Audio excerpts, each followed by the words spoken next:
میرے پیارے پیغمبر امام الانبیاء، سرور کائنات، خاتم النبیین، رحمت للعالمین، شفیع المذنبین، سرتاج دو عالم حضرت سیدنا محمد الرسول اللہ صلی اللہ علیہ وسلم کے تیسرے بیٹے کا نام ابراہیم ہے۔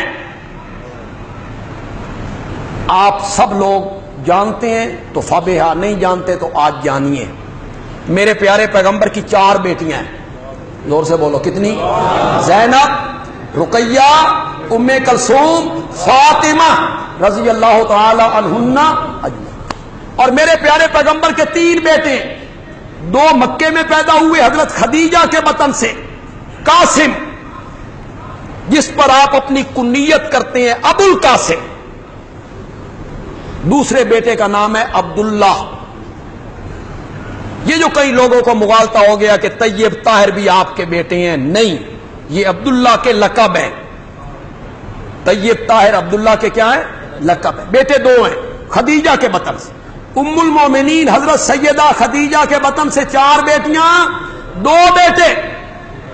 باقی کسی بیوی کے بطن سے آپ کی اولاد نہیں ہے۔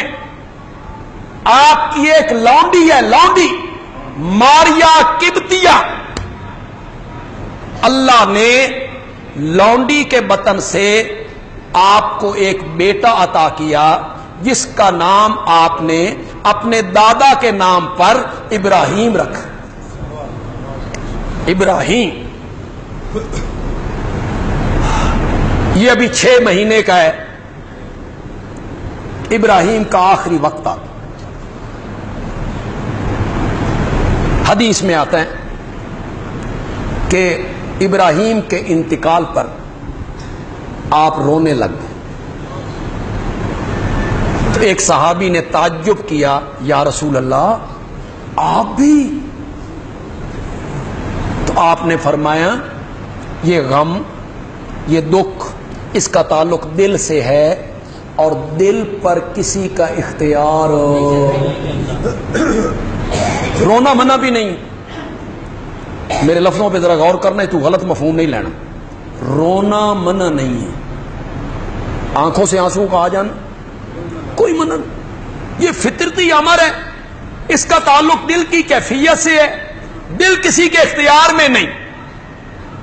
بین کرنا، کپڑے پھاڑنا، راکھ سر میں ڈالنا، شریعت اسلامیہ نے اس سے منع کی۔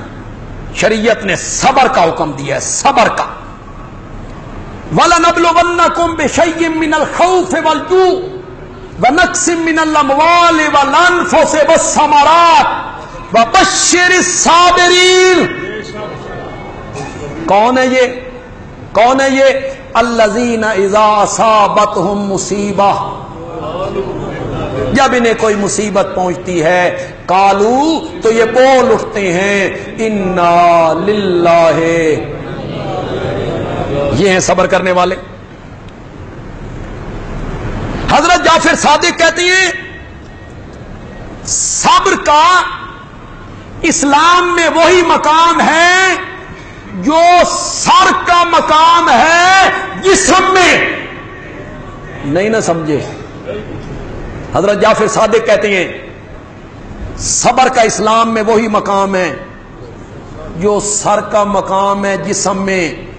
آگے حضرت جعفر کہتے ہیں اگر سر نہیں رہے گا تو جسم بھی نہیں رہے گا، اگر صبر نہیں رہے گا تو اسلام بھی نہیں رہے گا۔ صبر کا حکم دیا۔ حضرت حسین رضی اللہ تعالی عنہ نے اپنی شہادت سے پہلے اپنی بڑی بہن حضرت سیدہ زینب رضی اللہ تعالی عنہا کو وصیتیں کرتے ہوئے فرمایا، زینب وہ حق جو ایک بھائی کا بہن پر ہوتا ہے، میں اس حق کا تجھے واسطہ دیتا ہوں کہ جب میں کربلا میں شہید ہو جاؤں تو ماتم نہیں کرنا، کپڑے نہیں پھاڑنے، بلکہ اپنی ماں فاطمہ کی طرح اسی طرح صبر کرنا ہے جس طرح ہماری ماں نے ہمارے نانا کے انتقال پہ صبر کیا تھا۔ یہ حضرت حسین نے وصیت کی تھی، صبر کی تلقین کی، صبر کی۔ تو آپ نے کیا فرمایا؟ ان العین تدمع والقلب یحزن وَإِنَّا بِفِرَاقِكَ يَا إِبْرَاهِيمَ لَمَحْزُونُونَ. بیٹا گود میں ہے. کس کی گود میں ہے؟ 14 طبقوں کا سردار ہے، ساری کائنات کا امام ہے، محبوب الہی ہے، فوت شدہ بیٹا اس کے ہاتھ. ان العین تدمع. تدمع مضارع کا صیغہ ہے. مضارع میں استمرار پایا جاتا، دوام پایا جاتا. مانا کروں اس صیغے اور گرامر کو سامنے رکھ کر، ان العین تدمع. ابراہیم تیری جدائی میں میری آنکھیں روتی رہیں گی، تیری جدائی میں میری آنکھیں روتی رہیں گی. والقلب یحزن. تیری جدائی میں میرا دل غمگین رہے گا. وَإِنَّا بِفِرَاقِكَ يَا إِبْرَاهِيمَ لَمَحْزُونُونَ. تیری جدائی میں ہم غمناک ہیں، پر تیری جدائی میں میں کوئی ایسا جملہ نہیں کہنا چاہتا جس سے میرا رب ناراض ہو. میں وہی جملہ کہوں گا جس سے میرا رب راضی ہوگا. کہ ہر چیز کا حقیقی مالک کون ہے؟ دینے اولاد دینے والا بھی وہ ہے، دے کے لینے والا بھی. امانت ہے، امانت